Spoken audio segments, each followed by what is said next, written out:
Дали се чува добре? Здравейте, фелас! Така, днес готвим оризов гриз. Да започваме.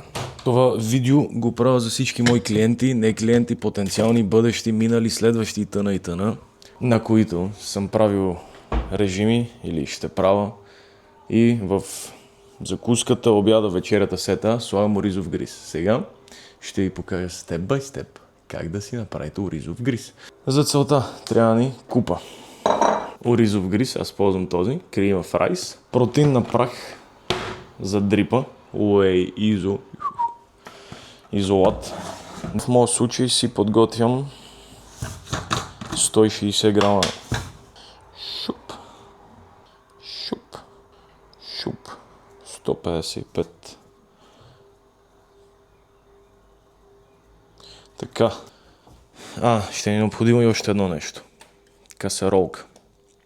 За тези, които не знаят какво е касерол, това е.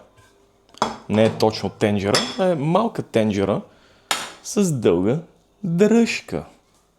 Така. 160 гриз слагам да се свари по 3 вода. Това какво ще рече? 160 по 3.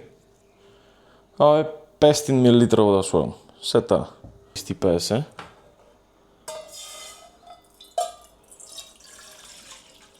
Хоп. Сега чакаме да заври водата и когато заври, единственото нещо, което правим е сипваме гризта и не спираме да бъркаме. Защото ако спрем да бъркаме, ще изгори. Като цяло много ми се правят такива видеа, ама е много кринч. В смисъл, в момента седа сам в кухнята, говоря си като ненормален. И какво дойде? Както им приятел казва, когато тръгваме да умираме, единствените неща, за които съжаляваме, са нещата, които не сме направили, а не тези, където сме направили. Така че... О, къде сте, момичета? Боже, малко куче. Към гризта също е хубаво да се добавят и да е агнешки главички. Нали? Яме цунките. Шегувам се, разбира се. Сега изимам от First Person. Я да видим тук какво ще стане. Така, след като започна да бълбука водата, на 9-та степен съм я сложил максимума. Изсипваме гризта и не спираме да бъркаме. Това е. Малям котлона да не гръмне кухнята. И продължавам да бъркам. Сега, в случая, имам чувство, че му е малко водата. Става много на буци. Затова какво ще направя? Ще сложа още вода, както би казал клашара. Да, малко и предмишницата мога ви изтръпне. Но пък това е добре. Тъма няма да интегрирате в тренировъчния си сплит в малко вода. Наоко, както се вика, наоко сипвам вода. И продължавам да бъркам. И се пазя да не плискам, защото Веро майка ще ме изфърли от нас. Да.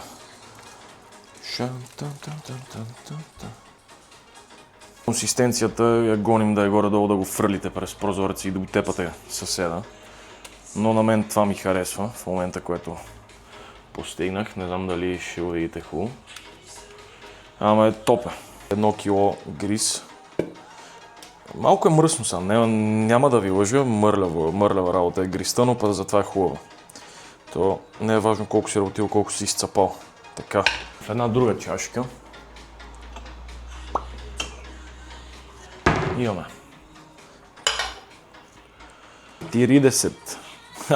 40 грама протеин на прах, с него правим също мазало. Така.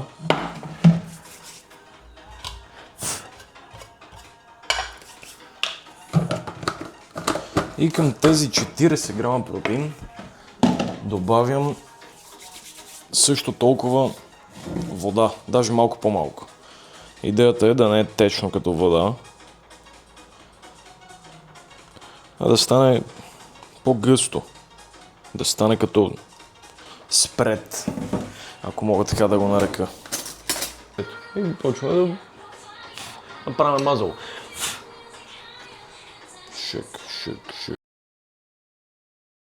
Може да сложите и прясно мляко, но тогава нали, малко ще има отклонение на макросите заради самото мляко. Въпреки, че тук не ви трябва повече от 40 грама, което от 40 грама, не отишли 40 грама млеко. Топинга, който реално ще покрие тенджерата с гриз, да стане нещо е такова. Майстор. Към цялото това нещо. Тавата. Добавям баровинки. 100. Майка верно ще му трепа. Черен шоколад. Гледаме да е по-високо съдържание на какао. Все пак, макар и 50% си е богат на антиоксиданти. 20 грама, не повече.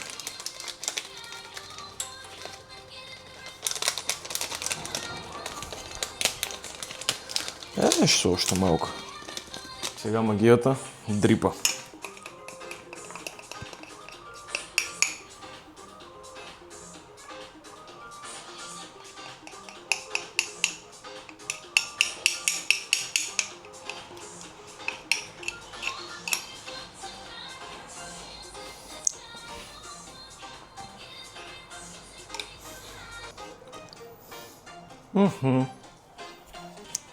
Забравих. Добавяме и малко сол.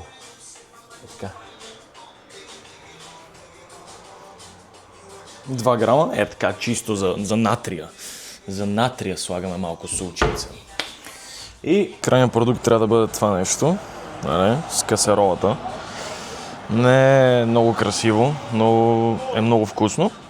И е много богато. И тежи 2 кила. Благодаря, че бяхте с мен. Ако ви е било интересно и полезно, харесайте, абонирайте се, последвайте ме в TikTok, пишете ми за режим, че ми трябват пари и така да. И би ми било интересно какво на вас би ви било интересно да заснема следващия път. Но, знаете, че аз освен пиле с ориз и телешко с картофи и паста, друго нито мога да ям, нито мога да сготвя. Имате много позири от кученцата, които ме гледат така. Те са в шок. Чао!